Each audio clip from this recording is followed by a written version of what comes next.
Sriyastina Maha Prabu Duryudana alon nandikanira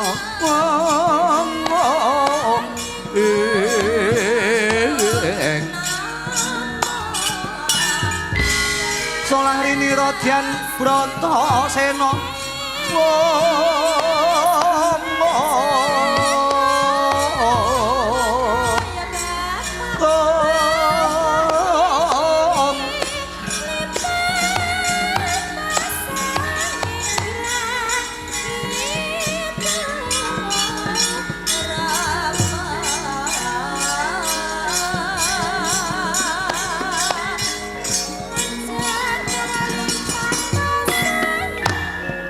Manewngaten prasta dawuh timbalan paduka Kanjeng Koko Prabu Duryudana kapanyata ingkang rayi kula pun manik maninten nyuwun pamit madal pasilan mestuti dawuh pangandika paduka Kanjeng Koko Prabu badhe maca jangganipun wisanggeni lan Antasena tuwin sinten kemawon ingkang sabiyantu dhateng pawongan kekalih menika Koko Prabu matur suwun matur sembah nuwun kapanyata mangsa bareng dhateng jengati kula lungsen sun bakali muga lebda ing karya nugel janggane wisanggeni lan putra Pandhawa ngesaken dawuh Koko Prabu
Pasan Padang Trawangan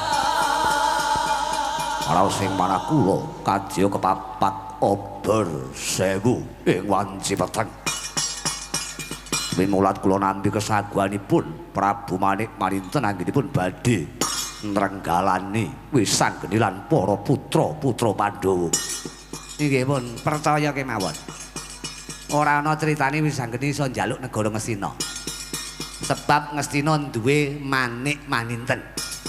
Kula pun apal pawongan menika kula niku nek namatke pun suwe. Pun usah kuwatir. Menika mangke tertamtu mesti bakal saged ngrampungi gawe. Mekaten pamanstuni. Nggih, ngestaken dawuh, ngestaken dawuh. Yen kowe mangkono kapurnyata dina iki menjadi sunarsa kundur ngedaton. Sira paman tak keparengke metu njaba bubarna kang padha gantung sibuk. Dawuhna marang para sata Kurawa lan para prajurit negara Ngastina kinen sikep gegaman. Sabiyan tuwa marang Prabu Manik-Maninten anggone ngundurke Wisanggeni lan para putra-putra Pandhawa. Nun inggih nggih ngeswaken dawuh. Nun inggih menawi mekaten nyuwun pamit madal pasilan nggih Kanjeng Sinuwun. Mekaten kula nggih nyuwun pamit Kanjeng Koko Prabu Bagus. Tak ibaratke wong ndarbeni janji utawa ubaya. Aja nganti kongsi blenjani.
Srastinama Prabu Duryudana